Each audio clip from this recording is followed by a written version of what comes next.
Bon les gars, on se trouve juste au point de départ, le premier tape-cul de la tournette. Donc, direction tout là-haut.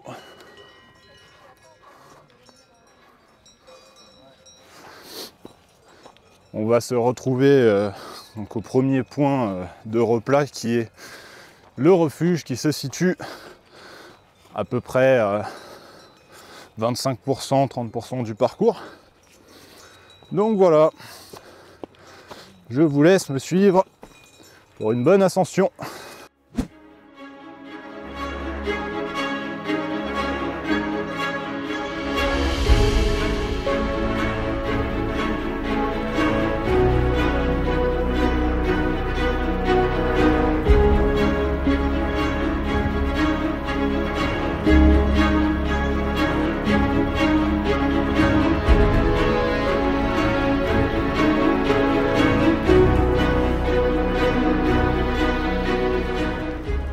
Bon, ça y est les gars, on est arrivé, premier replat, niveau du refuge. Donc maintenant il ne reste plus qu'à atteindre le deuxième replat et ensuite le sommet. Allez, suivez-moi.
Là on se rend pas compte mais derrière moi il y a un vide de ouf.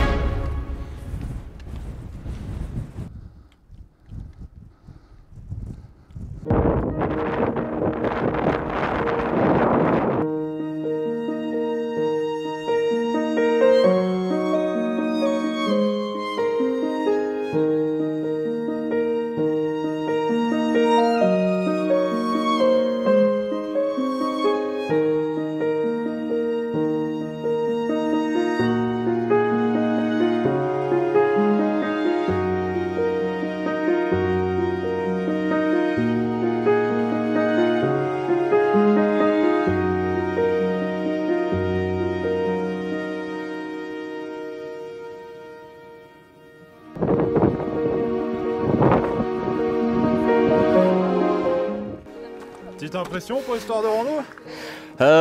Ça faisait longtemps que je l'avais pas faite, donc c'était cool. Un peu de vent, mais tout va bien. Je suis super contente d'être arrivée. Et toi? Balle montée comme d'hab, c'est toujours aussi joli la montée, la tournette, voilà. Donc la vue, mais avec le lac d'Annecy, c'est juste magnifique. Bah écoute, ravie d'être arrivée au sommet. C'est toujours un peu impressionnant les dernières minutes, mais vraiment c'était top. Arrivé, le fameux sommet. J'étais monté pour une raison bien particulière. Il y a 2 ans de ça, j'ai perdu quelqu'un cher à mon cœur. Et en fait, il repose ici, à la tournette. Et du coup, voilà, tous les ans, c'est un peu mon pèlerinage. Je monte, je lui rends hommage. Et aujourd'hui, j'avais un hommage particulier à faire. Donc pour les gens qui me connaissent, si un jour vous faites le sommet de la tournette, je vous conseille de continuer un tout petit peu plus loin que la croix et vous comprendrez à ce moment-là. Voilà, il est important de se dire qu'on est dans des espaces grands qui nous dépassent et de beaux espaces. Il faut les préserver. C'était l'histoire de rando. Ravi de vous aider.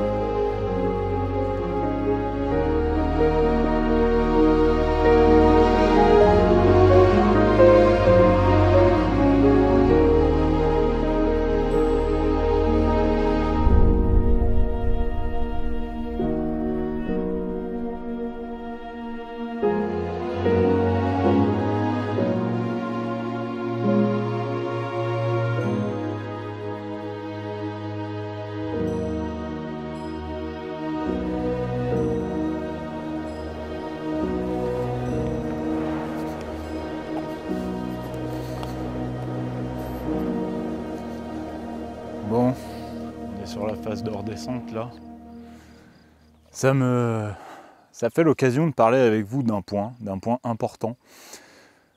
Il y a 2 mythes en descente, c'est un petit conseil. Il y a les gens qui pensent qu'il faut y aller très lentement pour économiser les genoux, les articulations, et il y a les gens qui pensent qu'il faut courir. Alors je vais vous dire la réalité, en ayant parlé avec des gens qui sont spécialisés justement dans les articulations. Donc la vérité, c'est qu'il faut courir. De cette façon, en fait, vous allez limiter tout ce que vos articulations vont ressentir. Et surtout, même si l'impact il peut paraître plus violent, ce qui est violent dans la descente, en fait, c'est de retenir son corps à chaque pas. C'est de poser un pas, réfléchir, retenir. C'est pas naturel. Il vaut mieux courir. Après, attention, on se comprend, quand je vous dis courir, c'est trotter. Il ne faut pas courir comme un taré. Voilà. Ça permet d'économiser les articulations, les genoux et la plante des pieds. C'est important.